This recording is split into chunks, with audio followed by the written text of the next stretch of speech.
ਵਾਹਿਗੁਰੂ ਜੀ ਕਾ ਖਾਲਸਾ ਵਾਹਿਗੁਰੂ ਜੀ ਕੀ ਫਤਿਹ। TV84 ਦੇ ਸਾਰੇ ਦਰਸ਼ਕ ਤੇ ਸਰੋਤੇ ਜਿਹੜੇ ਸਾਡੇ ਨਾਲ ਇਸ ਵਕਤ ਨਾਰਥ ਅਮਰੀਕਾ ਦੇ ਵਿੱਚੋਂ ਜੁੜੇ ਹੋਏ ਆ ਜਾਂ ਫਿਰ ਸੋਸ਼ਲ ਮੀਡੀਆ ਦੇ ਰਾਹੀਂ ਦੁਨੀਆ ਭਰ ਦੇ ਵਿੱਚ ਸਾਨੂੰ ਦੇਖ ਰਹੇ ਆ, ਉਹਨਾਂ ਸਾਰਿਆਂ ਦਾ ਮੈਂ ਅਮਰਵੀਰ ਸਿੰਘ ਅੱਜ ਇਸ ਪ੍ਰੋਗਰਾਮ ਦੇ ਵਿੱਚ ਤਹਿ ਦਿਲੋਂ ਸਵਾਗਤ ਕਰਦਾ।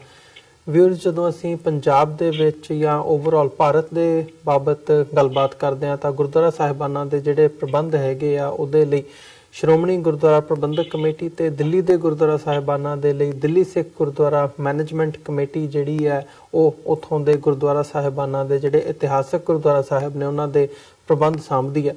ਇਹ ਜਿਹੜੀਆਂ ਬਾਡੀਜ਼ ਨੇ ਧਰਮ ਪ੍ਰਚਾਰ ਦੇ ਨਾਲ ਨਾਲ ਓਵਰਆਲ ਜਦੋਂ ਸਿੱਖੀ ਸਿਧਾਂਤਾਂ ਦੀ ਗੱਲ ਆਉਂਦੀ ਹੈ ਜਾਂ ਸਿੱਖ ਰਾਈਟਸ ਦੀ ਗੱਲ ਆਉਂਦੀ ਹੈ ਤਾਂ ਆਮ ਤੌਰ ਤੇ ਸਿੱਖਾਂ ਦੀ ਐਕਸਪੈਕਟੇਸ਼ਨ ਵੀ ਹੁੰਦੀ ਹੈ ਤੇ ਬਣਦਾ ਵੀ ਹੈ ਰਾਈਟਲੀ ਸੋ।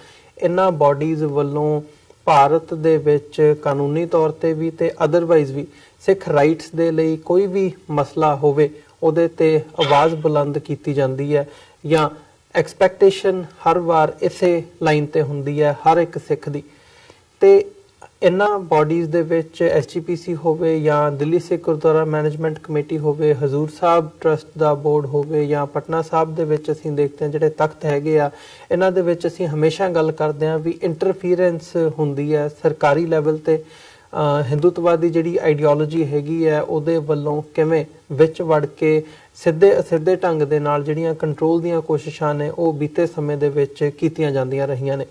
ਅੱਜ ਇਹ ਪਹਿਲੀ ਵਾਰ ਹੋਇਆ ਹੁਣ ਜਿਹੜੀ ਦਿੱਲੀ ਸਿੱਖ ਗੁਰਦੁਆਰਾ ਮੈਨੇਜਮੈਂਟ ਕਮੇਟੀ ਦੀ ਨਵੀਂ ਉੱਥੇ ਜਿਹੜੀ ਕਮੇਟੀ ਸਥਾਪਿਤ ਹੋਈ ਹੈ, ਨਵੀਂ ਕਮੇਟੀ ਹੋਂਦ ਦੇ ਵਿੱਚ ਆਈ ਹੈ, ਉਹਦੇ ਪ੍ਰਧਾਨ ਸਰਦਾਰ ਮਨਜਿੰਦਰ ਸਿੰਘ ਸਿਰਸਾ ਨੂੰ ਥਾਪਿਆ ਗਿਆ, ਉਹ ਬਣੇ ਆ ਪ੍ਰਧਾਨ।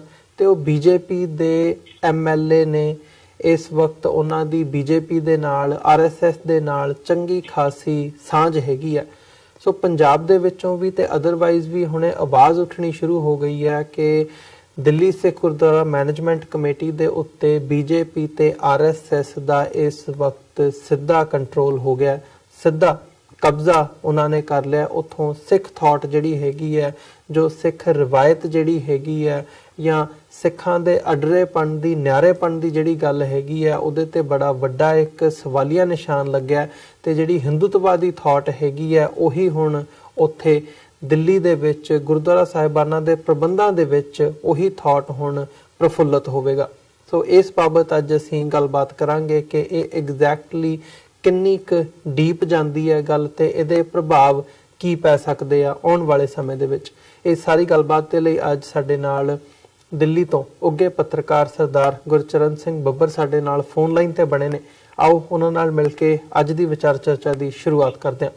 ਜੀ ਬੱਬਰ ਸਾਹਿਬ, ਤੁਹਾਡਾ ਸਵਾਗਤ ਹੈ ਜੀ। ਵਾਹਿਗੁਰੂ ਜੀ ਕਾ ਖਾਲਸਾ ਵਾਹਿਗੁਰੂ ਜੀ ਕੀ ਫਤਿਹ।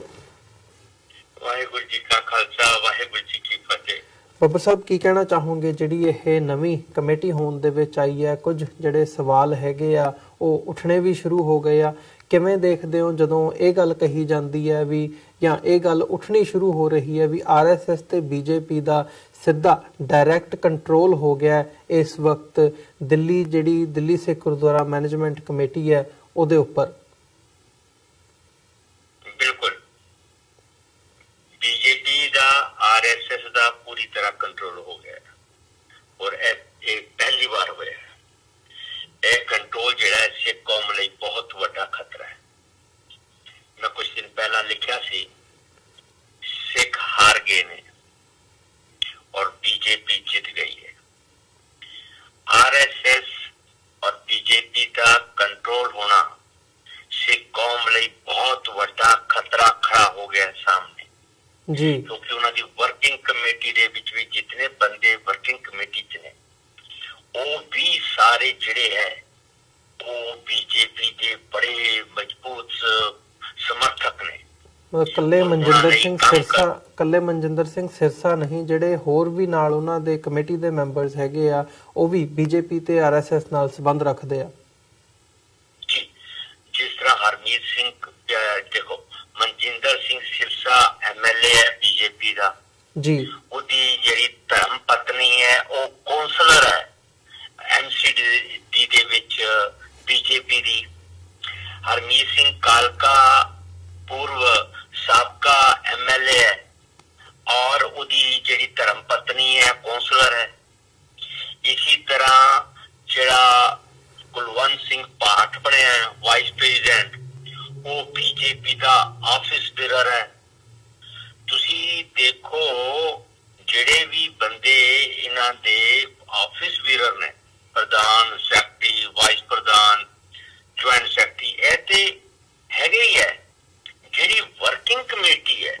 वर्किंग कमेटी ਦੇ ਵਿੱਚ ਵੀ ਉਹਨਾਂ ਨੇ ਉਹੀ ਬੰਦੇ ਚੁਣੇ, ਉਹੀ ਬੰਦਿਆਂ ਨੂੰ ਵਰਕਿੰਗ ਕਮੇਟੀ ਜਗ੍ਹਾ ਮਿਲੀ ਜਿਹੜੇ ਬੀਜੇਪੀ ਦੇ ਸਪੋਰਟਰ ਨੇ।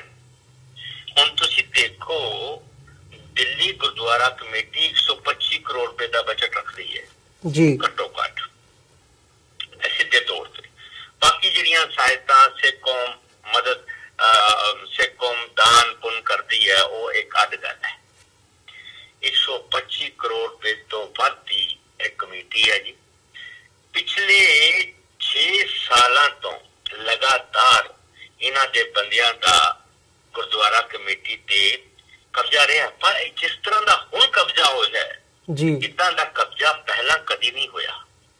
ਇਸ ਕਰਕੇ RSS ਜਿਹੜੀ ਹੈ ਉਸਦੀ ਕੋਸ਼ਿਸ਼ ਹੈ ਗੁਰਦੁਆਰਿਆਂ ਵਿੱਚ ਵੜ ਕੇ ਸਿੱਖਾਂ ਦੀ ਵਿਚਾਰਧਾਰਾ ਨੂੰ ਬਦਲਿਆ ਜਾਏ ਜੀ। ਔਰ ਬੀਜੇਪੀ ਜਿਹੜੀ ਪੋਲੀਟੀਕਲ ਪਾਰਟੀ ਹੈ, ਉਹਨਾਂ ਦਾ ਪੋਲੀਟੀਕਲ ਵਿੰਗ ਹੈ, ਉਹਨਾਂ ਦੀ ਕੋਸ਼ਿਸ਼ ਹੈ ਗੁਰਦੁਆਰਾ ਕਮੇਟੀ ਚ ਵੜ ਕੇ ਅਸੀਂ ਦਿੱਲੀ ਦੇ 10 ਲੱਖ ਸਿੱਖਾਂ ਦੀ ਵੋਟ ਦੇ ਉੱਤੇ ਕਬਜ਼ਾ ਕਰ ਲਈਏ, ਕਿਉਂਕਿ ਸਾਰੇ ਮੰਚ ਸਾਨੂੰ ਮਿਲ ਜਾਣਗੇ, ਸਾਰੀਆਂ ਸਟੇਜਾਂ ਸਾਨੂੰ ਮਿਲ ਜਾਣਗੀਆਂ ਜੀ, ਔਰ ਸਾਨੂੰ ਖਜ਼ਾਨਾ ਵੀ ਸਾਨੂੰ ਜਮ ਕੇ ਮਿਲ ਜਾਏਗਾ। ਸਾਰੇ ਸਕੂਲ ਕਾਲਜ ਸਭ ਸਾਡੇ ਕੰਟਰੋਲ ਚ ਆ ਜਾਣਗੇ।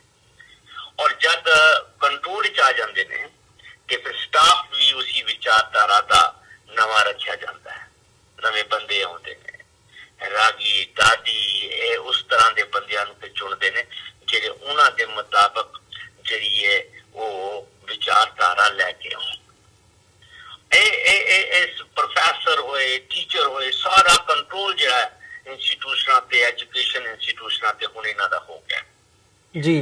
ਦੇਖੋ ਇਹ ਸਾਰਾ ਕੰਮ ਜਿਹੜਾ ਹੈ ਉਹ ਸੁਖਬੀਰ ਸਿੰਘ ਬਾਦਲ ਨੇ ਔਰ ਪ੍ਰਕਾਸ਼ ਸਿੰਘ ਬਾਦਲ ਨੇ ਅਮਿਤ ਸ਼ਾਹ ਨਾਲ ਮਿਲ ਕੇ ਤੇ ਸੰਘ ਪਰਿਵਾਰ ਦੇ ਪ੍ਰਮੁੱਖ ਨਾਲ ਮਿਲ ਕੇ ਆਹ ਕੀਤਾ। ਕਿਉਂ ਕੀਤਾ? ਪ੍ਰਕਾਸ਼ ਸਿੰਘ ਬਾਦਲ ਤੇ ਸੁਖਬੀਰ ਬਾਦਲ ਪਰਿਵਾਰ ਨੂੰ ਚਾਹੀਦਾ ਹੈ ਪਾਵਰ ਜੀ। ਸੈਂਟਰ ਦੇ ਵਿੱਚ ਸਾਡੇ ਪਰਿਵਾਰ ਦੇ 2 ਬੰਦੇ ਮਿਨਿਸਟਰ ਬਣ ਜਾਣ ਸੈਂਟਰ ਵਿੱਚ, ਔਰ ਪੰਜਾਬ ਦੇ ਵਿੱਚ ਸਾਨੂੰ ਰਾਜ ਭਾਗ ਮਿਲ ਜਾਏ, ਸਾਨੂੰ ਹਿੰਦੂਆਂ ਦੀ ਵੋਟ ਮਿਲ ਜਾਏ, ਸਾਨੂੰ ਡੇਰੇ ਵਾਲਿਆਂ ਦੀ ਮਿਲ ਜਾਏ, ਕਿਉਂਕਿ RSS ਦਾ ਰਾਧਾ ਸਵਾਮੀਆਂ ਤੇ ਬੜਾ ਕੰਟਰੋਲ ਹੈ, RSS ਦਾ ਬੜਾ ਕੰਟਰੋਲ ਹੈ ਰਾਮ ਰਹੀਮ ਤੇ ਜੀ, RSS ਵਾਲਿਆਂ ਦਾ ਬੜਾ ਕੰਟਰੋਲ ਹੈ ਨਾਨਕ ਸਰੀਆਂ ਤੇ, RSS ਦਾ ਬੜਾ ਕੰਟਰੋਲ ਹੈ ਨਾਮਧਾਰੀਆਂ ਤੇ, RSS ਦਾ ਬੜਾ ਕੰਟਰੋਲ ਹੈ ਨਿਰੰਕਾਰੀਆਂ ਤੇ। ਇਸ ਤਰ੍ਹਾਂ RSS ਜਿਹੜੀ ਹੈ ਉਹ ਡੇਰਿਆਂ ਤੇ ਬੜਾ ਕੰਟਰੋਲ ਰੱਖਦੀ ਹੈ, ਔਰ ਨਾਲ ਹੀ ਹਿੰਦੂ ਵੋਟ ਹੈ ਉਹਨਾਂ ਕੋਲ।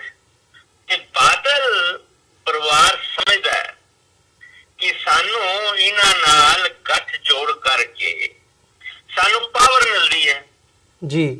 ਸੰਘ ਪਰਿਵਾਰ ਨੂੰ ਅੰਦਰ ਵੜ ਕੇ ਵਿਚਾਰਧਾਰਾ ਬਦਲਣ ਦੀ ਮਦਦ ਮਿਲਦੀ ਹੈ, ਸਿੱਖਾਂ ਦੀ ਵਿਚਾਰਧਾਰਾ ਹੀ ਬਦਲ ਦੋ। ਮੁਸਲਮਾਨਾਂ ਦੇ ਨਾਲ ਸਿੱਖਾਂ ਦੀ ਦੂਰੀ ਵਧਾਉਣ ਵਾਸਤੇ ਵੀ ਸੰਘ ਪਰਿਵਾਰ ਨੂੰ ਬੜਾ ਸ਼ਾਨਦਾਰ ਮੌਕਾ ਮਿਲ ਗਿਆ। ਇਹ ਤਿੰਨਾਂ ਨੂੰ ਬੜੀ ਵੱਡਾ ਇਹਨਾਂ ਦਾ ਮਕਸਦ ਪੂਰਾ ਹੁੰਦਾ। ਤੇ ਜੇ ਨਾਲ ਗੋਲਕ ਮਿਲ ਜਾਏ 1.25 ਅਰਬ ਰੁਪਏ ਦੀ, ਤੇ ਤੁਸੀਂ ਅੰਦਾਜ਼ਾ ਲਗਾ ਲਓ ਆਮ ਸਿੱਖ ਕੀ ਕਰ ਲਏਗਾ। ਆਮ ਸਿੱਖ ਕੁਝ ਨਹੀਂ ਕਰ ਸਕਦਾ। ਇਸ ਕਰਕੇ ਇਸ ਵਕਤ ਬਹੁਤ ਵੱਡਾ ਖਤਰਾ ਸਿੱਖ ਕੌਮ ਦੇ ਸਾਹਮਣੇ ਖੜਾ ਹੋ ਗਿਆ। ਇਹ ਇਤਨਾ ਵੱਡਾ ਖਤਰਾ ਮੈਨੂੰ ਨਹੀਂ ਜਾਪਦਾ ਪਹਿਲਾਂ ਕਦੀ ਸੀ ਜੀ। ਬੱਬਰ ਸਾਹਿਬ ਜਿਹੜੀ ਇਹ ਗੱਲ ਹੈਗੀ ਹੈ ਇੰਟਰਫੀਰੈਂਸ ਦੀ ਪਹਿਲਾਂ ਵੀ ਹੁੰਦੀ ਰਹੀ ਹੈ, ਪਹਿਲਾਂ ਵੀ ਇਹ ਗੱਲ ਹੈ, ਭਾਵੇਂ ਉਹ ਕਾਂਗਰਸ ਦੀ ਸਰਕਾਰ ਹੋਵੇ ਜਾਂ BJP RSS ਦੀ ਹੋਵੇ, ਇਹਨਾਂ ਵੱਲੋਂ ਆਪਣੇ ਜਿਹੜੇ ਬੰਦੇ ਹੈਗੇ ਆ ਉਹ ਵਿੱਚ ਪਾਏ ਹੁੰਦੇ ਆ ਤੇ ਉਹਨਾਂ ਦਾ ਜਿਹੜਾ ਪ੍ਰਭਾਵ ਹੈਗਾ ਉਹ ਵੀ ਦੇਖਣ ਨੂੰ ਮਿਲਦਾ ਰਿਹਾ।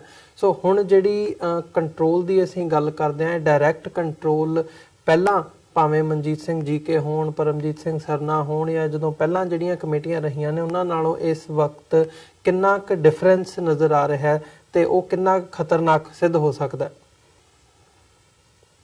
ਦੇਖੋ ਮੈਂ ਇੱਕ ਗੱਲ ਦੱਸਾਂ, ਤੁਸੀਂ ਪਹਿਲਾਂ ਦੀ ਜਿਹੜੀ ਗੱਲ ਕੀਤੀ ਹੈ, ਪਹਿਲਾਂ BJP ਮੋਦੀ ਦੀ ਤਰ੍ਹਾਂ ਇਤਨੀ ਸਟਰੋਂਗ ਔਰ ਜੀ 2 MP ਬੀਜੇਪੀ ਦੇ ਹੋਇਆ ਕਰਦੇ ਸੀ ਲੋਕ ਸਭਾ ਦੇ ਵਿੱਚ, ਹੋਰ ਕੁਝ ਨਹੀਂ ਉਹਨਾਂ ਕੋਲ ਹੁੰਦਾ ਸੀਗਾ। ਇਸ ਕਰਕੇ ਪਹਿਲਾਂ ਵਾਲੀ ਗੱਲ ਇਤਨੀ ਨਹੀਂ ਮੈਂ ਮੰਨਦਾ। ਹਾਂ ਵਿੱਚ ਬੰਦੇ ਉਹ ਆਪਣੇ ਰਾਸ਼ਟਰੀ ਸਿੱਖ ਸੰਗਤ ਦੇ ਵਾਅਦੇ ਸੀਗੇ, ਪਰ ਕਾਂਗਰਸ ਵਾਲੇ ਜਿਹੜੇ ਨੇ ਨਾ ਉਹਨਾਂ ਕੋਲ ਸਿਰਫ ਆਪਣਾ ਧਿਆਨ ਰਹਿੰਦਾ ਕਬਜ਼ਾ ਕਰਨ ਦਾ, ਵੋਟਾਂ ਦਾ। ਅਸੀਂ ਸਿੱਖਾਂ ਨੂੰ ਕੋਲੋਂ ਵੋਟਾਂ ਲੈਣੀਆਂ ਬਸ। ਉਹਨਾਂ ਉਹ ਵਿਚਾਰਧਾਰਾ ਦੇ ਵਿੱਚ ਕਾਂਗਰਸ ਵਾਲਿਆਂ ਦਾ ਜ਼ਿਆਦਾ ਰੁਝਾਨ ਨਹੀਂ ਰਹਿੰਦਾ। RSS ਦਾ ਸਿਰਫ ਔਰ ਸਿਰਫ ਰੁਝਾਨ ਹੈ ਸਿੱਖਾਂ ਦੀ ਸੋਚ ਬਦਲਣ ਦਾ, ਸਿੱਖਾਂ ਦੀ ਵਿਚਾਰਧਾਰਾ ਬਦਲਣ ਦਾ। ਇਸ ਵਕਤ ਤੁਸੀਂ ਦੇਖੋ ਨਾ 1984 ਤੋਂ ਬਾਅਦ ਸਿੱਖ ਨੌਜਵਾਨਾਂ ਦੀ ਸੋਚ ਵਿੱਚ ਬੜਾ ਬਦਲਾਵ ਜਿਹੜਾ ਆਇਆ ਹੈ। ਉਹ ਸਰਕਾਰੀ ਏਜੰਸੀਆਂ, RSS, BJP ਇਹਨਾਂ ਸਾਰਿਆਂ ਦਾ ਗੱਠਜੋੜ ਦੀ ਵਜ੍ਹਾ ਨਾਲ ਆਇਆ ਹੈ। ਔਰ ਅੱਜ ਦਾ ਜਿਹੜਾ 30-35 ਸਾਲ ਦਾ ਸਿੱਖ ਨੌਜਵਾਨ ਹੈ, ਉਹਦੀ ਸੋਚ ਦੇ ਵਿੱਚ ਬੜਾ ਬਦਲਾਵ ਆ ਗਿਆ, ਬਹੁਤ ਬਦਲਾਵ ਆ ਗਿਆ। ਇਹ 2 ਸਾਲ BJP ਔਰ RSS ਵਾਸਤੇ ਬੜਾ ਸ਼ਾਨਦਾਰ ਮੌਕਾ ਹੈ ਸਿੱਖਾਂ ਦੇ ਘਰਾਂ ਤੱਕ ਪਹੁੰਚਣ ਦਾ, ਗੁਰਦੁਆਰਿਆਂ 'ਚ ਵੜ ਕੇ ਤੇ ਸਿੱਖਾਂ ਦੇ ਘਰਾਂ ਤੱਕ ਪਹੁੰਚਣ ਦਾ, ਸੋਚ ਬਦਲਣ ਦਾ ਬੜਾ ਵੱਡਾ ਮੌਕਾ ਹੈ। ਔਰ ਮੌਕਾ ਥਰੂ ਸੁਖਬੀਰ ਸਿੰਘ ਬਾਦਲ, ਪ੍ਰਕਾਸ਼ ਸਿੰਘ ਬਾਦਲ, ਬਾਦਲ ਪਰਿਵਾਰ ਤੇ ਆ ਜਿਹੜੇ BJP ਦੇ ਡਾਊਟ ਨੇ, ਇਹਨਾਂ ਦੇ ਕਰਕੇ ਹੁਣ ਖਤਰਾ ਹੋ ਗਿਆ, ਬਹੁਤ ਵੱਡਾ ਹੋ ਗਿਆ। ਜੀ ਬੱਬਰ ਸਾਹਿਬ, ਜਿਵੇਂ ਇਹ ਸਾਰੀ ਗੱਲ ਹੈਗੀ ਹੈ, ਇਹ ਸਾਰਾ ਘਟਨਾਕ੍ਰਮ ਇੱਕ ਪੈਟਰਨ ਦੇ ਤਹਿਤ ਕੀਤਾ ਜਾ ਰਿਹਾ ਹੈ। ਪਹਿਲਾਂ ਵੀ ਇਦਾਂ ਦੀਆਂ ਘਟਨਾਵਾਂ ਕਈ ਹੁੰਦੀਆਂ ਨੇ। ਉਹ ਸਿਲੇਬਸ ਦੇ ਵਿੱਚ ਚੇਂਜ ਕਰਨ ਦੀ ਗੱਲ ਹੋਵੇ, ਜਿਹੜੀ ਸਿੱਖ ਹਿਸਟਰੀ ਹੈਗੀ ਹੈ ਉਹਨੂੰ ਡਿਸਟੋਰਟ ਕਰਕੇ ਵੱਖਰੇ ਤਰੀਕੇ ਦੇ ਨਾਲ ਹਿੰਦੂਤਵਾ ਦੇ ਲਿਬਾਦੇ ਦੇ ਵਿੱਚ ਲਪੇਟ ਕੇ ਪੇਸ਼ ਕਰਨ ਦੀ ਗੱਲ ਹੋਵੇ, ਉਹ ਕਿਤਾਬਾਂ ਦੇ ਰਾਹੀਂ ਵੀ ਹੁੰਦਾ, ਜਿਹੜੀਆਂ ਸਕੂਲ ਦਾ ਸਿਲੇਬਸ ਹੁੰਦਾ ਬੱਚਿਆਂ ਦੇ ਲਈ ਉਹਦੇ ਵਿੱਚ ਵੀ ਨਜ਼ਰ ਆਉਂਦਾ। ਓਵਰਆਲ ਜਦੋਂ ਅਸੀਂ ਦੇਖਦੇ ਹਾਂ ਬਾਹਰ ਮੀਡੀਆ ਦੇ ਰਾਹੀਂ ਵੀ ਇੱਦਾਂ ਦਾ ਜਿਹੜਾ ਪ੍ਰਚਾਰ ਹੈਗਾ ਉਹ ਕੀਤਾ ਜਾਂਦਾ ਹੈ। ਸੋ ਇਸ ਵਕਤ ਇਸ ਸਾਰੇ ਪਾਰਟ ਨੂੰ ਰੋਕਣ ਦੇ ਲਈ ਜਿਹੜਾ ਆਮ ਸਿੱਖ ਹੈਗਾ ਜਾਗਰੂਕ ਹੈ, ਭਾਵੇਂ ਉਹ ਪੰਜਾਬ ਦੇ ਵਿੱਚ ਜਾਂ ਜਿੱਥੇ ਤੁਸੀਂ ਬੈਠੇ ਹੋ ਦਿੱਲੀ ਦੇ ਵਿੱਚ ਵਸਦਾ ਜਾਂ ਡਾਇਸਪੋਰਾ ਦੇ ਵਿੱਚ ਵਸਦਾ, ਉਹ ਕੀ ਕਰ ਸਕਦਾ ਇਸ ਘੜੀ ਦੇ ਦੌਰਾਨ? ਦੇਖੋ, ਸਿੱਖਾਂ ਦੇ ਵਿੱਚ ਪੰਜਾਬ ਦੇ ਵਿੱਚ ਤੇ ਇੱਕ ਰੇਸ ਲੱਗ ਗਈ ਹੈ, ਜਿੱਦਾਂ ਪਾਵਰ ਦੇ ਪਿੱਛੇ ਦੌੜ ਪਏ ਨੇ ਸਿੱਖ, ਪਾਵਰ ਹੰਗਰੀ ਹੋ ਗਏ ਨੇ। ਪੰਜਾਬ ਦੇ ਵਿੱਚ ਤੁਸੀਂ ਹੁਣ ਦੇਖੋ, ਜਿਹੜੇ ਪੰਥਕ ਆਪਣੇ ਆਪ ਨੂੰ ਕਹਾਉਂਦੇ ਨੇ 6-7 ਧੜੀਆਂ ਦੇ ਵਿੱਚ ਵੰਡੇ ਗਏ ਨੇ ਜੀ, ਔਰ 6-7 ਧੜਿਆਂ ਵਿੱਚ ਜਿਹੜੇ ਵੰਡੇ ਗਏ ਨੇ, ਚੋਰੀ ਛਿਪੇ ਜਿਹੜੇ ਅੰਦਰ ਖਾਤੇ ਕਾਂਗਰਸ ਦੇ ਏਜੰਟ ਨੇ, ਕਾਂਗਰਸ ਵਾਸਤੇ ਕੰਮ ਕਰਦੇ ਨੇ, ਉਹ ਇੱਕ ਅੱਡ ਪੰਥਕ ਧੜਾ ਹੈ ਜਿਹੜਾ ਟੌਪ ਸੀਕ੍ਰੇਟ ਪਰਦੇ ਦੇ ਪਿੱਛੇ ਕੰਮ ਕਰਦਾ। ਮੈਂ ਨਾਂ ਨਹੀਂ ਲਾਂਗਾ, ਫਿਰ ਗੱਲ ਬਚ ਜਾਂਦੀ ਹੈ ਜੀ, ਤੇ ਗੱਲ ਗਲਤ ਵੀ ਹੋ ਜਾਂਦੀ ਹੈ। ਦੂਸਰੀ ਸੋਚ ਉਹ ਹੈ ਧੜਿਆਂ ਦੀ ਜਿਹੜੇ RSS BJP ਨਾਲ ਖੁੱਲ ਕੇ ਨੇ। ਤੀਸਰਾ ਜਿਹੜਾ ਰੁਝਾਨ ਹੈ ਉਹਨਾਂ ਦੇ ਵਿੱਚ ਤੁਸੀਂ ਦੇਖ ਲਓ, ਉਹ ਡੇਰਿਆਂ ਦੇ ਨਜ਼ਦੀਕ ਜੁੜੇ ਹੋਏ ਨੇ। ਚੌਥਾ ਰੁਝਾਨ ਜਿਹੜਾ ਹੈ ਸਿੱਖਾਂ ਦਾ, ਉਹ ਆਮ ਆਦਮੀ ਪਾਰਟੀ ਨਾਲ ਜੁੜਿਆ ਹੋਇਆ। ਤੁਸੀਂ ਦੇਖੋ ਨਾ, ਜਿਹੜੀਆਂ ਵੰਡੀਆਂ ਪੈ ਰਹੀਆਂ ਨੇ। ਪੰਜਵਾਂ ਰੁਝਾਨ ਉਹ ਹੈ ਜਿਹੜੇ ਆਪਣੇ ਆਪ ਨੂੰ ਕਹਿੰਦੇ ਨੇ ਅਸੀਂ ਅਸਲੀ ਹਾਂ ਜੀ, ਸਾਡੇ ਤੋਂ ਵੱਧ ਕੋਈ ਨਹੀਂ ਹੈਗਾ, ਅਸੀਂ ਹੀ ਪੰਥ ਲਈ ਮਰ ਜਿਉੜੇ ਆ ਤੇ ਸਾਨੂੰ ਹੀ ਤੁਸੀਂ ਵੋਟਾਂ ਪਾਣੀਆਂ। ਤੇ ਉਹਨਾਂ ਦੇ ਵਿੱਚ ਵੀ ਫਿਰ ਡਿਵੀਜ਼ਨ ਹੈ। ਇਸ ਕਰਕੇ ਪੰਜਾਬ ਦੀ ਸਿਆਸਤ ਇਸ ਵਕਤ ਤੁਸੀਂ ਜੇ ਝਾਤੀ ਮਾਰਦੇ ਹੋ ਤੇ ਤੁਹਾਨੂੰ ਗੁਰਦੁਆਰਿਆਂ ਦੀ ਤਰਫ ਉਹਨਾਂ ਦਾ ਕੋਈ ਰੁਝਾਨ ਨਹੀਂ, ਕੋਈ ਕੀ ਕਰ ਰਿਹਾ ਜੀ, ਕੋਈ ਮਤਲਬ ਨਹੀਂ। ਮੈਨੇਜਮੈਂਟ ਕਮੇਟੀ ਕਿੱਧਰ ਜਾ ਰਹੀ ਹੈ, ਕੀ ਕਰ ਰਹੀ ਹੈ, ਕੀ ਨਹੀਂ ਕਰ ਰਹੀ, ਉਹਨੂੰ ਕੋਈ ਲੈਣਾ ਦੇਣਾ ਨਹੀਂ। ਉਹ ਹੁਣ ਪਾਵਰ ਹੰਗਰੀ ਨੇ, ਉਹ ਪੰਜਾਬ ਵਿੱਚ ਰਾਜ ਕਰਨ ਲਈ ਮਤਲਬ ਕਿ ਹੱਥ ਪੈਰ ਮਾਰ ਰਹੇ ਨੇ। ਇਸ ਕਰਕੇ ਇਹ ਸਾਰੇ ਪੰਥਕ ਧੜੇ ਔਰ ਮੰਚ ਆਪਸ ਵਿੱਚ ਵੋਟਾਂ ਜਿਹੜੀਆਂ ਨੇ ਖਰਾਬ ਕਰ ਲੈਣਗੇ। ਤੇ ਦੂਸਰੀ ਤਰਫ RSS ਤੇ ਬਾਦਲ ਪਰਿਵਾਰ ਤੇ ਡੇਰਿਆਂ ਵਾਲੇ ਇਹ ਕਾਮਯਾਬ ਹੋ ਜਾਣਗੇ। ਜੋ ਮੈਨੂੰ ਜਾਪਦਾ ਹੁਣ ਤੱਕ, ਜੋ ਮੈਂ ਮੀਡੀਆ 'ਚ ਰਹਿ ਕੇ ਰੋਜ਼ਾਨਾ ਦੇਖ ਰਿਹਾ, ਮੇਰੇ ਮੁਤਾਬਕ ਇਹ ਸਿਚੁਏਸ਼ਨ ਇਸ ਵਕਤ ਹੈ। ਇਸੇ ਕਰਕੇ ਦਿੱਲੀ ਗੁਰਦੁਆਰਾ ਪ੍ਰਬੰਧਕ ਕਮੇਟੀ ਦੇ ਮਾਮਲੇ ਤੇ ਜਿਤਨਾ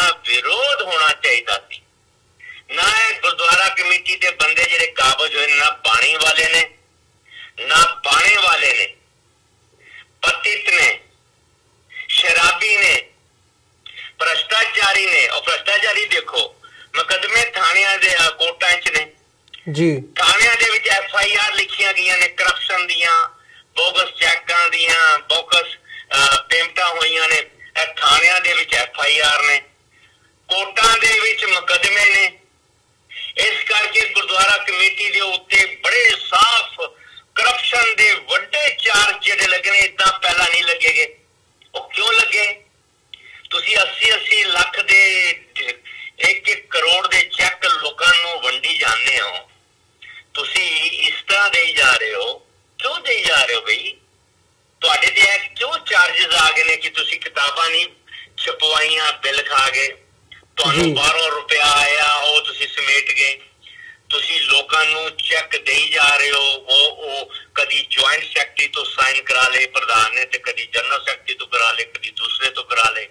ਕੋਈ ਮਾਮਲਾ ਵਰਕਿੰਗ ਕਮੇਟੀ ਤੋਂ ਆਪਣੇ ਬੰਦਿਆਂ ਨੂੰ ਫੋਨ ਕਰਕੇ ਉਹ ਯਾਰ ਉਹਨੂੰ ਕਰ ਦੇਣਾ, ਉਹ ਬੰਦੇ ਆਪਣੇ ਨੇ, ਇਹ ਕਰ ਲੈ।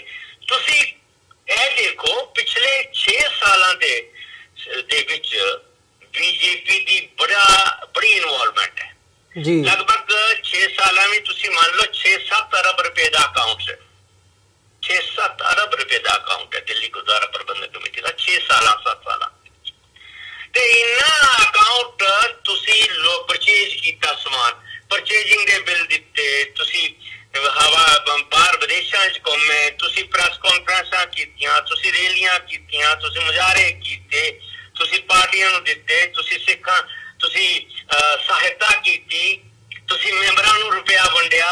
ਤੇ ਜੇ ਤੁਸੀਂ ਇਮਾਨਦਾਰ ਹੋ ਜੀ ਤੇ ਕੁਝ ਚੀਜ਼ਾਂ ਸਾਹਮਣੇ ਆਈਆਂ ਤੇ ਬਾਕੀ ਜਿਹੜਾ ਰੁਪਇਆ ਤੁਸੀਂ ਵੰਡਿਆ ਹੈ ਸਿੱਖ ਕੌਮ ਨੂੰ ਨਹੀਂ ਪਤਾ। ਤੁਸੀਂ ਬੀਜੇਪੀ ਦੀ ਕਿੰਨੀ ਸਪੋਰਟ ਕੀਤੀ, ਬੀਜੇਪੀ ਦੀਆਂ ਰੈਲੀਆਂ ਤੇ ਕਿੰਨਾ ਲਾਇਆ, ਉਹਨਾਂ ਨੂੰ ਕਿੰਨਾ ਰੁਪਇਆ ਕਿੱਦਾਂ ਦਿੱਤਾ ਹੈ, ਇਹ ਨਹੀਂ ਪਤਾ। ਇਹ ਤਾਂ ਹੀ ਚੀਜ਼ਾਂ ਸਾਹਮਣੇ ਆਉਣਗੀਆਂ ਜੇ ਇਹ ਆਪਣਾ ਅਕਾਊਂਟ ਜਿਹੜਾ ਹੈ ਉਹ ਨੈਟ ਤੇ ਪਾ ਦੇਣ ਔਰ ਸਿੱਖ ਦੇਖਣ ਇਹਨਾਂ ਨੇ ਰੁਪਏ ਕਿਹਨੂੰ ਦਿੱਤੇ ਆ ਜੀ। ਠੀਕ ਹੈ ਜੀ। ਇਸ ਕਰਕੇ ਕਰਪਸ਼ਨ ਜਿਹੜੀ ਹੈ ਇਸ ਕਰਕੇ ਆ ਗਈ ਗੁਰਦੁਆਰਿਆਂ ਦੇ ਵਿੱਚ, ਕਿਉਂਕਿ ਬਾਣੀ ਤੇ ਬਾਣੇ ਵਾਲੇ ਨਹੀਂ ਨਾ ਇਹਨਾਂ ਨੂੰ ਕੋਈ ਬਾਣੀ ਕੰਠ ਹੈ, ਨਾ ਇਹਨਾਂ ਨੇ ਕੋਈ ਦੂਰੋਂ ਜਾਪਦਾ ਹੈ, ਦੇਖਦੇ ਨਾਲ ਹੀ ਹੈ ਕਿ ਗੁਰਦੁਆਰਿਆਂ ਦੇ ਬੰਦੇ ਨੇ ਤੇ ਹੀਰੋ ਬੰਦੇ ਨੇ। ਇੱਥੇ ਦਾੜੀਆਂ ਜੁੜੀਆਂ ਪੈਕ ਕਰਕੇ, ਸੈਂਟੀਮੈਂਟ ਲਾ ਕੇ, ਮੈਚਿੰਗ ਕੱਪੜੇ ਪਾ ਕੇ 5 ਸਟਾਰ ਹੋਟਲਾਂ ਦੇ ਵਿੱਚ ਮੀਟਿੰਗਾਂ ਕਰਦੇ ਨੇ, ਫਿਰ ਉੱਥੋਂ ਮੀਟਿੰਗ ਕਰਕੇ ਬੀਜੇਪੀ ਦੇ ਦਫ਼ਤਰ ਮੀਟਿੰਗ ਕਰਦੇ ਨੇ, ਫਿਰ ਰਾਜਨਾਥ ਸਿੰਘ ਨੂੰ ਮਿਲਣ ਜਾ ਰਹੇ ਨੇ, ਜੇਟਲੀ ਨੂੰ ਮਿਲਣ ਜਾ ਰਹੇ ਨੇ, ਅਮਿਤ ਸ਼ਾਹ ਨੂੰ ਮਿਲਣ ਜਾ ਰਹੇ ਨੇ। ਫਿਰ ਇਹਨਾਂ ਦਾ ਸਟਾਈਲ ਹੈ। ਤੇ ਜੇ ਇਸ ਸਟਾਈਲ ਦੇ ਬੰਦੇ ਗੁਰੂ ਘਰ ਤੇ ਕਬਜ਼ਾ ਕਰ ਲੈਣਗੇ ਤੇ ਫਿਰ ਸਰਦਾਰ ਸਾਹਿਬ ਤੁਸੀਂ ਸਿਆਣੇ ਜਰਨਲਿਸਟ ਹੋ, ਮੈਨੂੰ ਤੁਸੀਂ ਦੱਸੋ ਕਿ ਗੁਰੂ ਘਰ ਦੇ ਵਿੱਚ ਜਿਹੜੀ ਨਿਮਰਤਾ ਦੀ, ਬਾਣੀ ਦੀ, ਸਾਡਾ ਪਿਛੋਕੜ ਸੀ, ਸਾਡੀ ਜਿਹੜੀ ਮਰਿਆਦਾ ਹੈ ਉਹ ਕਿੱਥੇ ਹੈ? ਇਹ ਕਿੱਥੇ ਰਹਿ ਜਾਏਗੀ? ਜਿਹੜੇ ਬੰਦਿਆਂ ਦਾ ਰਹਿਣਾ ਬਹਿਣਾ, ਖਾਣਾ ਪੀਣਾ, ਬੋਲਣਾ, ਜਿਨ੍ਹਾਂ ਦੀ ਸੋਚ ਜਿਹਨਾਂ ਨੂੰ ਪਤਾ ਹੀ ਨਹੀਂ ਹੈ ਕਿ ਸਿਸਟਮ ਹੋ ਕੀ ਰਿਹਾ, ਬਸ ਆਪਾਂ ਹੈਕੜੀ ਦੇ ਵਿੱਚ, ਹੰਕਾਰ ਦੇ ਵਿੱਚ ਬਾਦਲ ਪਰਿਵਾਰ ਦੀ ਚੌਖੜ ਤੇ ਸਜਦਾ ਕਰਦੇ ਆ, ਬੀਜੇਪੀ ਦੇ ਦਫ਼ਤਰ ਜਾਂਦੇ ਆ ਤੇ ਬਾਦਲ ਪਰਿਵਾਰ ਜਿਹੜਾ ਉਹ RSS ਤੇ ਬੀਜੇਪੀ ਦੀ ਚੌਖੜ ਤੇ ਰਹਿੰਦਾ। ਇਹ ਇੱਕ ਰੂਟ ਹੈ, ਇਸ ਰੂਟ ਤੇ ਚੱਲ ਗਏ। ਬੀਜੇਪੀ ਔਰ RSS ਨੇ ਕਬਜ਼ਾ ਕਰ ਲਿਆ। ਉਹਨਾਂ ਨੇ ਇਹਨਾਂ ਸਰਦਾਰਾਂ ਦੀ ਕਮਜ਼ੋਰੀ ਪਕੜ ਲਈ, ਇਹਨਾਂ ਦੀ ਵੀਕਨੈਸ ਪਕੜ ਲਈ ਕਿ ਇਹ ਪਾਵਰ ਹੰਗਰੀ ਨੇ ਸਿਰਫ ਜੀ।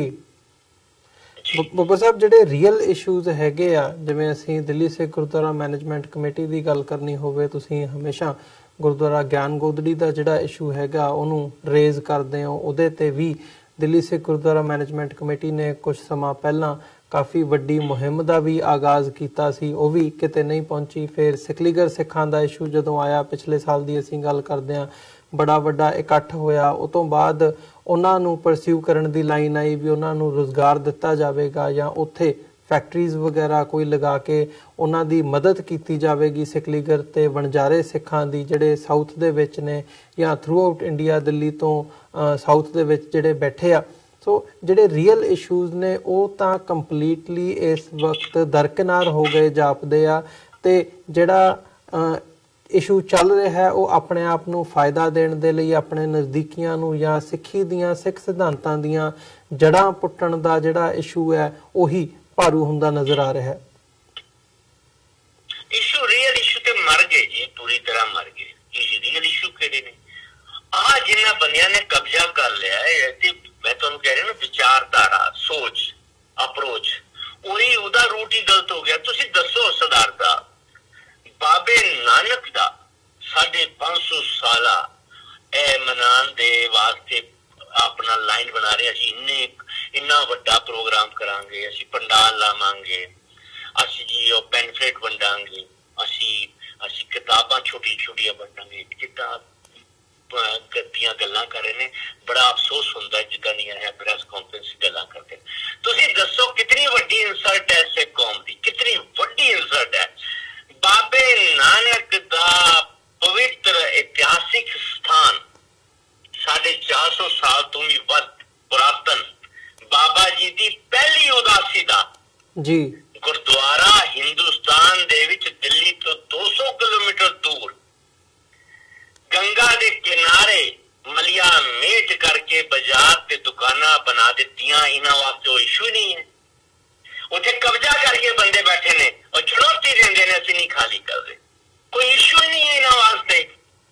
ਔਰ ਹੈਰਾਨੀ ਹੈ ਅਮਰਵੀਰ ਜੀ, ਵੱਡੀ ਲੀਡਰਸ਼ਿਪ ਜਿਹੜੀ ਗੁਰਦੁਆਰਾ ਪ੍ਰਬੰਧਕ ਕਮੇਟੀ ਦੀ, ਪੰਥਕ ਲੀਡਰਸ਼ਿਪ, ਮਰਜੀਵੜਿਆਂ ਦੀ ਲੀਡਰਸ਼ਿਪ, ਕੁਰਬਾਨੀ ਦੇਣ ਵਾਲੇ, ਕੌਮ ਦੇ ਆਪਾ ਵਾਰਨ ਵਾਲਿਆਂ ਦੀ ਲੀਡਰਸ਼ਿਪ ਦੇ ਵਿੱਚੋਂ ਤੁਸੀਂ ਜੇ 1 2 3 ਬੰਦਿਆਂ ਨੂੰ ਛੱਡ ਦੋ, ਕੋਈ ਬੰਦਾ ਉਸ ਮੌਕੇ ਤੇ ਨਹੀਂ ਜਾਂਦਾ, ਕਿਉਂਕਿ ਉੱਥੇ ਅੱਗ ਹੈ ਨਾ ਜੀ, ਉੱਥੇ ਸੰਘਰਸ਼ ਹੈ ਨਾ ਜੀ, ਉੱਥੇ ਪਾਵਰ ਨਹੀਂ ਮਿਲਣੀ, ਉੱਥੇ ਗੋਲਕ ਨਹੀਂ ਮਿਲਣੀ, ਉੱਥੇ ਕੋਈ ਵਕਤ ਆਪਣਾ ਫਾਇਦੇ ਨਹੀਂ ਹੈਗੇ।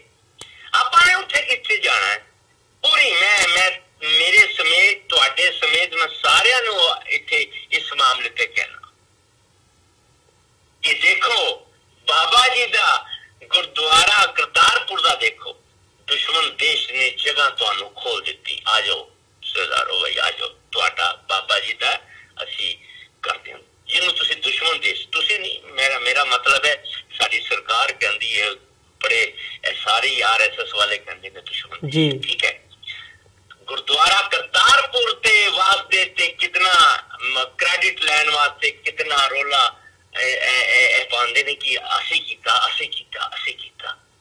ਬਾਬਾ ਜੀ ਦਾ ਗੁਰਦੁਆਰਾ ਤੇ ਹਿੰਦੁਸਤਾਨ ਵਿੱਚ ਗਿਆਨ ਗੋਦਰੀ ਸਾਹਿਬ, ਉਹ ਮਲਿਆ ਮੇਟ ਕਰਕੇ ਖੜਾ ਹੈ RSS ਤੁਹਾਡੇ ਸਾਹਮਣੇ, ਗੰਗਾ ਸਭਾ ਦੇ ਬੰਦੇ ਸਾਹਮਣੇ ਖੜੇ ਨੇ, ਉਹਨਾਂ ਨੇ ਕਬਜ਼ਾ ਕਰ ਰੱਖਿਆ ਹੈ, ਮਲਿਆ ਮੇਟ ਕਰਕੇ ਕਬਜ਼ਾ ਕਰਿਆ, ਚੁਣੌਤੀ ਦਿੰਦੇ ਨੇ, ਨਹੀਂ ਦਿੰਦੇ ਤੁਹਾਨੂੰ।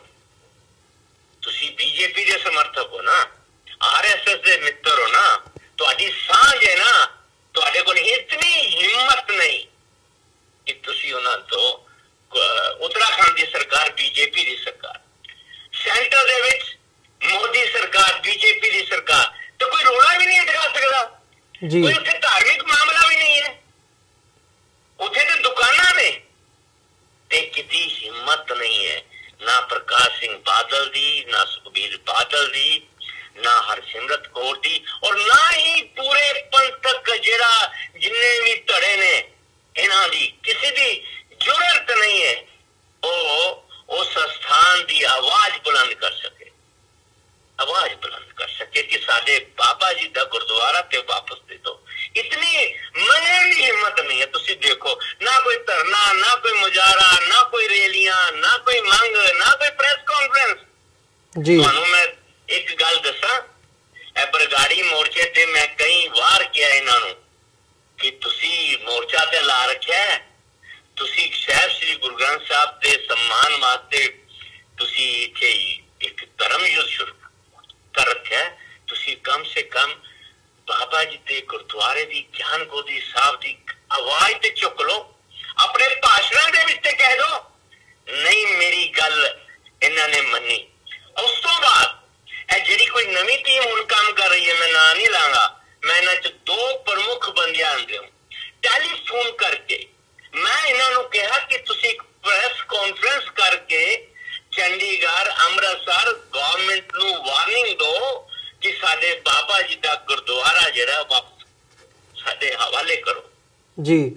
ਮੈਨੂੰ ਸਰਦਾਰ ਸਾਹਿਬ ਦਾ ਮੈਂ ਨਾਂ ਨਹੀਂ ਲਾਂਗਾ, ਮੋਰੀ ਨੇ, ਉਹਨਾਂ ਨੇ ਮੈਨੂੰ ਕਿਹਾ ਕਿ ਦੇਖੋ ਠੀਕ ਹੈ, ਤੁਸੀਂ ਠੀਕ ਕਹਿੰਦੇ ਹੋ, ਉਹ ਸਾਡੇ ਸਾਹਮਣੇ ਉਹ ਜੇਲਾਂ ਜਿਹੜੇ ਬੰਦੀ ਨੇ ਉਹ ਅਸੀਂ ਤੇ ਸਾਡਾ ਹਾਲੀ ਧਿਆਨ ਉਧਰ ਹੈ। ਮੈਂ ਕਿਹਾ ਤੁਸੀਂ ਲੀਡਰਸ਼ਿਪ ਬਣਾਈਏ, ਤੁਸੀਂ ਹਵਾਰਾ ਸਾਹਿਬ ਦੇ ਨਿਰਦੇਸ਼ਾਂ ਤੇ ਬਣਾਈਏ, ਤੁਸੀਂ ਪੰਥਕ ਹੋ, ਪੰਥ ਲਈ ਕੰਮ ਕਰ ਰਹੇ ਹੋ, ਤੁਸੀਂ ਰੋਜ਼ ਪ੍ਰੈਸ ਕਾਨਫਰੰਸਾਂ ਕਰਦੇ ਹੋ, ਇੱਕ ਪ੍ਰੈਸ ਕਾਨਫਰੰਸ ਤੁਸੀਂ ਗਿਆਨ ਗੋਦੀ ਸਾਹਿਬ ਵਾਸਤੇ ਕਰ ਲਓ, ਇੱਕ ਮੈਮੋਰੈਂਡਮ ਹੀ ਦੇਣ ਆ ਜਾਓ ਪ੍ਰਾਈਮ ਮਿਨਿਸਟਰ ਨੂੰ, ਇੱਕ ਚੀਫ ਮਿਨਿਸਟਰ ਨੂੰ ਦੇਣ ਆ ਜਾਓ। ਤਾਂ ਹਮਾਰੇ ਵੀਰ ਜੀ ਇਹ ਨੇ ਵੈਸਟਡ ਇੰਟਰਸਟ, ਇਹ ਨੇ, ਨਹੀਂ ਤੇ ਪੰਥਕ ਬੰਦੇ ਨੂੰ ਪਤਾ ਲੱਗੇ ਕਿ ਦੁਨੀਆ ਦੇ ਕਿਸ ਕੋਨੇ ਤੇ ਸਿੱਖਾਂ ਨਾਲ ਜਾਂ ਗੁਰੂ ਘਰ ਨਾਲ ਜਾਂ ਕੌਮ ਨਾਲ ਕਿੱਥੇ ਵੀ ਵਿਤਕਰਾ ਹੁੰਦਾ ਉਹ ਆਵਾਜ਼ ਬੁਲੰਦ ਕਰ ਦਿੰਦਾ। ਪਰ ਮੈਨੂੰ ਅਫਸੋਸ ਹੈ ਕਿ 550 ਸਾਲਾਂ ਤੇ ਅਸੀਂ ਮਨਾਉਣ ਵਾਸਤੇ ਬੜੀਆਂ ਗੱਲਾਂ ਕਰ ਰਹੇ ਹਾਂ, ਪਰ ਸਾਨੂੰ ਆਪਣੇ ਆਪ ਨੂੰ ਸ਼ਰਮ ਆਉਣੀ ਚਾਹੀਦੀ ਹੈ ਕਿ ਸਾਡੇ ਬਾਬਾ ਜੀ ਦਾ ਗੁਰਦੁਆਰਾ ਕਬਜ਼ਾ ਕਰ ਲਿਆ, ਇਤਿਹਾਸਕ ਪੁਰਾਤਨ ਔਰ ਮਲਿਆ ਮੇਲ ਕਰ ਦਿੱਤਾ, ਔਰ ਅਸੀਂ ਬੋਲਦੇ ਨਹੀਂ। ਮੈਂ ਕਹਿੰਦਾ ਉਹ ਨਹੀਂ ਦੇ ਰਹੇ, ਸਰਕਾਰ ਨੇ ਕਬਜ਼ਾ ਕਰ ਲਿਆ, ਨਹੀਂ ਮਿਲ ਰਿਹਾ, ਪਰ ਤੁਸੀਂ ਵਿਰੋਧ ਵੀ ਤਾਂ ਨਹੀਂ ਕੀਤਾ ਜੀ, ਵਿਰੋਧ ਵੀ ਨਹੀਂ ਕੀਤਾ। ਹਾਂਜੀ ਜੀ ਬਿਲਕੁਲ ਬੱਬਰ ਸਾਹਿਬ, ਬੜੀ ਹੀ ਦੁਖਦਾਈ ਇਹ ਸਾਰੀ ਸਥਿਤੀ ਹੈਗੀ ਹੈ ਤੇ ਜਿੱਦਾਂ ਦੇ ਹਾਲਾਤ ਬਣੇ ਹੋਏ ਆ, ਆਉਣ ਵਾਲੇ ਸਮੇਂ ਦੇ ਵਿੱਚ ਵੀ ਜ਼ਰੂਰ ਇਸ ਵੱਲ ਨਜ਼ਰ ਰੱਖਣ ਦੀ ਲੋੜ ਹੈ ਕਿ ਜਿਹੜੀ ਇਹ ਸਥਿਤੀ ਹੈ, ਖਾਸ ਤੌਰ ਤੇ ਜਿਵੇਂ ਅਸੀਂ ਡਾਇਰੈਕਟ ਕੰਟਰੋਲ ਦੀ ਗੱਲ ਕਰਦੇ ਹਾਂ ਵੀ ਬੀਜੇਪੀ ਤੇ RSS ਦਾ ਹੋ ਗਿਆ ਇਸ ਵਕਤ ਦਿੱਲੀ ਸਿੱਖ ਗੁਰਦੁਆਰਾ ਮੈਨੇਜਮੈਂਟ ਕਮੇਟੀ, ਤੇ ਇਸ ਬਾਬਤ ਆਉਣ ਵਾਲੇ ਸਮੇਂ ਦੇ ਵਿੱਚ ਵੀ ਤੁਹਾਡੇ ਨਾਲ ਵਿਚਾਰ ਵਟਾਂਦਰਾ ਕਰਦੇ ਰਹਾਂਗੇ। ਸੋ ਅੱਜ ਦੇ ਸ਼ੋਅ ਦੇ ਵਿੱਚ ਇੱਥੇ ਇਜਾਜ਼ਤ ਚਾਹਾਂਗੇ ਜੀ। ਬਹੁਤ ਬਹੁਤ ਧੰਨਵਾਦ, ਤੁਸੀਂ ਆਪਣਾ ਸਮਾਂ ਕੱਢ ਕੇ ਸਾਡੇ ਨਾਲ ਵਿਚਾਰਾਂ ਦੀ ਸਾਂਝ ਪਾਈ ਹੈ, ਫਤਿਹ ਦੀ ਸਾਂਝ ਪਾਈ ਹੈ। ਅੰਤ ਦੇ ਵਿੱਚ ਵਾਹਿਗੁਰੂ ਜੀ ਕਾ ਖਾਲਸਾ, ਵਾਹਿਗੁਰੂ ਜੀ ਕੀ ਫਤਿਹ ਜੀ। ਵਾਹਿਗੁਰੂ ਜੀ। ਵਿਊਅਰਸ, ਉਮੀਦ ਕਰਦੇ ਹਾਂ ਅੱਜ ਦੀ ਇਹ ਜਿਹੜੀ ਸਾਡੀ ਗੱਲਬਾਤ ਸੀ ਸਰਦਾਰ ਗੁਰਚਰਨ ਸਿੰਘ ਬੱਬਰ ਹੋਰਾਂ ਦੇ ਨਾਲ ਤੁਹਾਨੂੰ ਜ਼ਰੂਰ ਪਸੰਦ ਆਈ ਹੋਵੇਗੀ। ਸੋ ਜਾਂਦੇ ਜਾਂਦੇ ਤੁਹਾਡੇ ਚਰਨਾਂ ਦੇ ਵਿੱਚ ਵੀ ਬੇਨਤੀ ਕਰਦੇ ਹਾਂ, ਇਸ ਪਲੇਟਫਾਰਮ ਨੂੰ TV84 ਨੂੰ ਅੱਗੇ ਵਧਾਉਣ ਦੇ ਲਈ ਸਾਨੂੰ ਤੁਹਾਡੀ ਸਹਾਇਤਾ ਦੀ ਲੋੜ ਹੈ। TV84 ਨੂੰ ਡੋਨੇਟ ਕਰਨ ਦੇ ਲਈ ਤੁਸੀਂ ਸਾਡੀ ਵੈਬਸਾਈਟ www.tv84.tv ਤੇ ਜਾ ਕੇ ਸਾਨੂੰ ਡੋਨੇਟ ਕਰ ਸਕਦੇ ਹੋ ਤੇ ਮੰਥਲੀ ਡੋਨੇਸ਼ਨਸ ਦੇ ਲਈ ਪਲੇਜ ਕਰ ਸਕਦੇ ਹੋ। ਜੇ ਚੈੱਕ ਰਾਹੀਂ ਡੋਨੇਸ਼ਨਸ ਭੇਜਣੀਆਂ ਚਾਹੁੰਦੇ ਹੋ ਤਾਂ TV84 ਦੇ ਨਾਂ ਦਾ ਚੈੱਕ ਬਣਾ ਕੇ ਤੁਸੀਂ ਸਾਨੂੰ ਸਾਡੇ ਐਡਰੈਸ ਤੇ ਮੇਲ ਕਰ ਸਕਦੇ ਹੋ।